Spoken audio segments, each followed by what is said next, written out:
Welcome to the League of Nerds comic book segment number 91. I'm John Cooney here to talk to you about comics released the 23rd of October, 2013. Beginning as usual with my first five, meaning these are the first 5 books I intend to read this week, and I'll give you a little more depth on them, starting with at number 1, Wolverine and the X-Men number 37. X-Men Battle of the Atom Part 9. All the X-Men, present and future, and their adversaries are reeling from the events of Part 8. With the adversaries Plan A squashed, they turn to their far more sinister Plan B on the grounds of the X-Men's first adventure. When asked about expanding the cast, series writer Jason Aaron discussed his plans recently. Quote, "At this point I'm not looking to expand the cast of Wolverine and the X-Men. Believe me, I've got enough characters as it is. If anything, I'll be looking to refocus a bit in the coming months.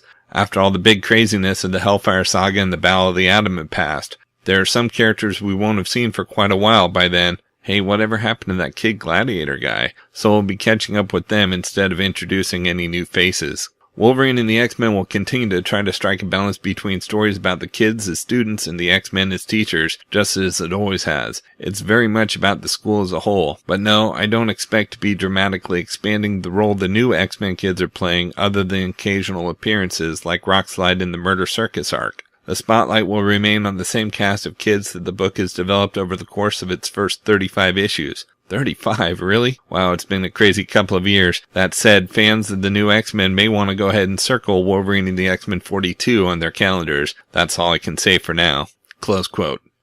At number 2, we've got Justice League number 24, a Forever Evil tie-in. The Justice League is dead, but who's at the top of the food chain now? And what does Black Adam have to say about it? The DC Comics website gave us some more info on the issue in its Tuesday roundup. Quote, "Justice League number 24 looks at Ultraman, Superman's kryptonite-sniffing crime syndicate doppelganger, giving us a glimpse into his life on Earth 3 before arriving on our world. It provides some crucial backstory and context to the events currently unfolding in the greater DC universe, and it comes wrapped up in an awesome Ivan Reis cover that playfully subverts Jim Lee's now classic cover to Justice League number 1. Close quote. The Hollywood Reporter described the issue similarly. Quote, "The issue by Jeff Johns, Ivan Reis, and Joe Prado gives readers some background into the leader of the crime syndicate, the parallel Justice League from Earth 3 that turned up at the end of the Trinity War storyline and immediately set about taking over the world. What is he really doing on Earth, and does his origin offer clues as to how he can be stopped?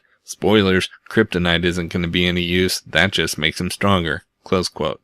At number 3, we've got Justice League Dark number 24, a Forever Evil tie-in. The Justice League Dark is dead. Not even the JL Dark can escape the evil that's invaded the Earth, except for John Constantine. But why has he alone survived? And will he try to stop the villains, or join them? Long live the new Justice League Dark. New series writer J.M. DeMatteis takes over the series from Jeff Lemire in this issue, and recently discussed the book. Quote, "I'm in love with the supernatural corners of the DC universe. There are so many incredible characters, from Swamp Thing to the Demon to Phantom Stranger to Constantine, to name a few. These characters open themselves to a kind of storytelling that I feel very at home with, mystical, philosophical, and eerie tales that explore the big questions about life, the universe, and everything, and do it in the context of wildly surreal adventures. Justice League Dark brings all these characters and themes together under one roof. It's a challenging and fun book to write." Close quote. When asked about the Forever Evil impact, JM responded, quote, "JLD, Phantom Stranger, Constantine, and Pandora will be weaving together to form an arc called Forever Evil Blight that will be running across all 4 titles through March. The story will be directly related to the main Forever Evil arc, but come at it from a supernatural perspective and stand on its own. You won't have to read the other Forever Evil books to follow what's happening in our books, although you should. The seeds are all planted in Justice League Dark number 24, which deals with the immediate aftermath of the crime syndicate's invasion of our dimension and the emotional toll it's taken on John Constantine, and then the story builds from there." Close quote.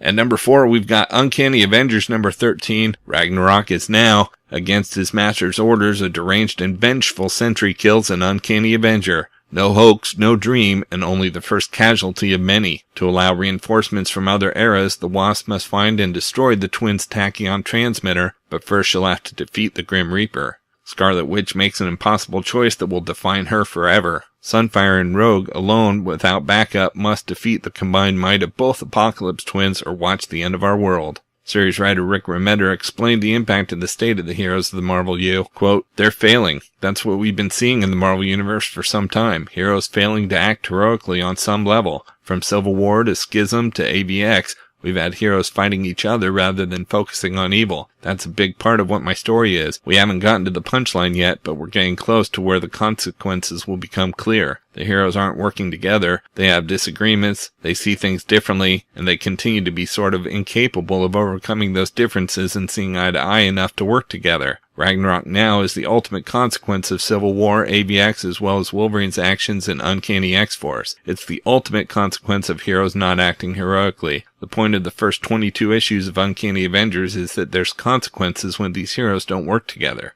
Close quote.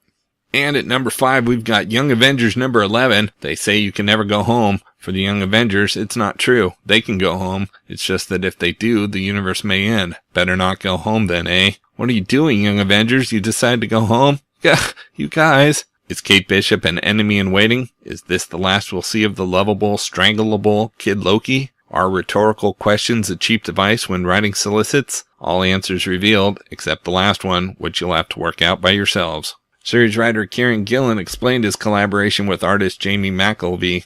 Quote, Jamie is a smart artist, and I mean both intellectually and his understanding of the medium. Jamie gets what we're doing. I don't mean to say that most artists don't, but on books like Young Avengers, there's a lot of levels to it. And the fact that he understands why we're making the choices that we are means that he can bend from them and build on them, and I can riff on him. I really love working with him, especially on a book like this, close quote. Gillen went on to say, quote, almost everything in Young Avengers has a double meaning. The difference between a book and literature is a book can be read once for pleasure, and literature can be read multiple times for pleasure. That's something me and Jamie think about. We want to really reach for the literature word, so that when you know where it ends up, you'll be able to appreciate different parts of it on the way there. Especially with someone like Jamie who's very good at gestures and having them implying meanings other than what they're just saying, close quote. Rounding out the top 10 at number 6, we've got Iron Man number 17, Nothing Will Ever Be the Same. More mind-blowing revelations as the secret origin of Tony Stark concludes. What 451 didn't know. What Tony didn't know. What changes things forever. At number 7, we've got Daredevil number 32, The Man Without Fear, trapped in a nightmare situation. Something final is building in Daredevil's life, and building fast. At number 8, we've got Ultimate Comics Spider-Man number 28. Spider-Man No More concludes the end of the first chapter of the Miles Morales saga. Miles discovers one of the big secrets of his origin, guest starring Cloak and Dagger and Spider-Woman.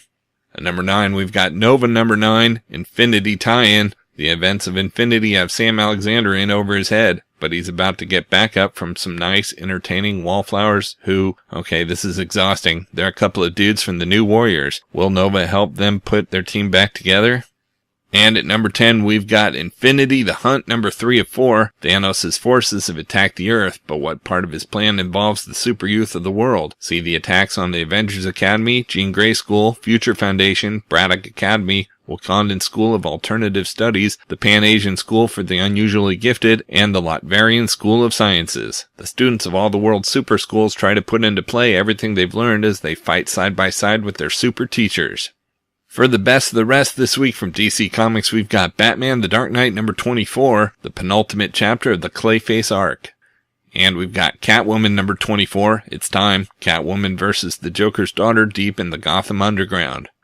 Next, we've got Superman number 24. Psy-War comes to a shocking conclusion as one of the people closest to Superman becomes a casualty, and then cometh the Oracle to tell Superman that Krypton lives once more.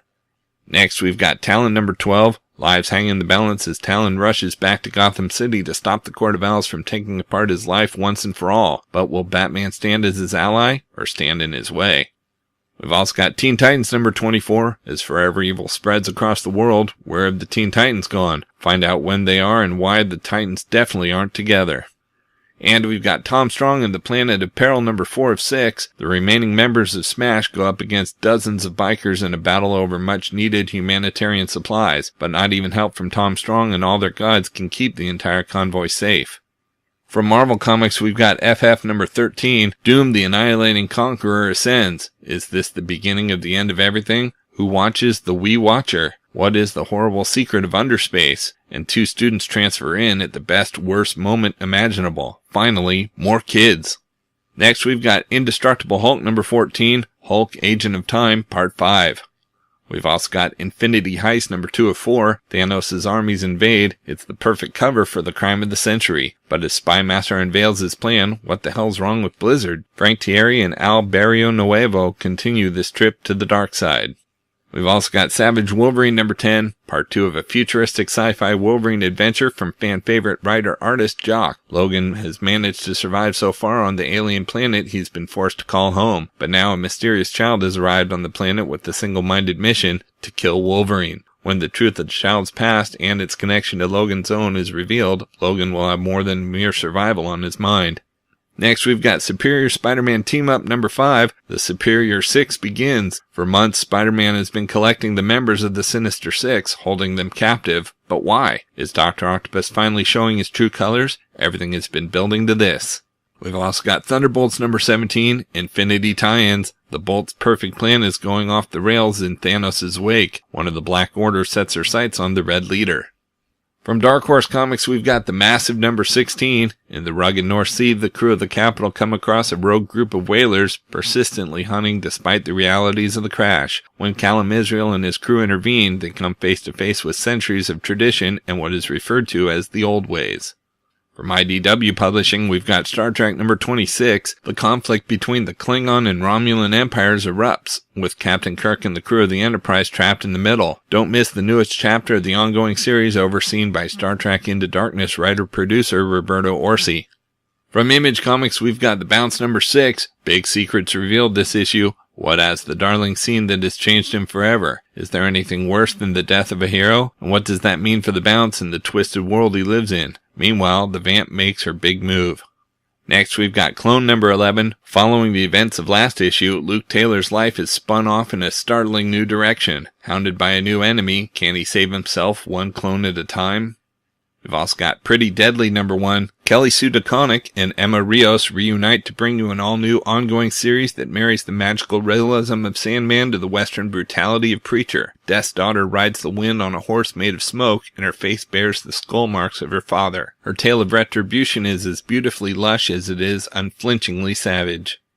And we've got Velvet number 1. Ed Brubaker and Steve Epting redefined Captain America with the Winter Soldier saga, and everything they've done so far has been leading to Velvet. When the world's best secret agent is killed, Velvet Templeton, the personal assistant to the director of the agency, is drawn off her desk and back into the field for the first time in nearly 20 years, and is immediately caught in a web of mystery, murder, and high-octane action. Sexy and provocative with a dark twist on the spy genre, this extra-length first issue by two of the industry's best-selling creators will knock you out.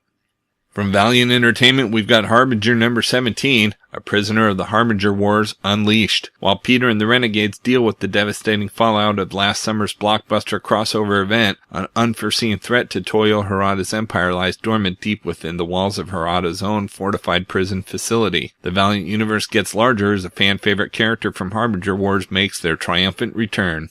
Out in trades this week from IDW, we've got Star Trek The Next Generation Doctor Who Assimilation Squared, the complete series hardcover. Captain Jean-Luc Picard and the crew of the USS Enterprise have joined forces with the Doctor and his companions to combat an unholy alliance between the Federation's most terrifying enemy and one of the Doctor's greatest antagonists. But once the Cybermen turn on their Borg allies, the Doctor and Picard find themselves at odds over how to proceed against the threat, with the fate of the universe hanging in the balance. From DC, we've got Absolute Joker Luthor hardcover. Two of DC's greatest villains take center stage in this new Absolute edition from Eisner Award-winning writer Brian Azzarello and artist Lee Bermejo. This slipcase contains two hardcovers and collects the Luthor Man of Steel 5-issue miniseries and the original graphic novel Joker, along with sketchbook pages and more.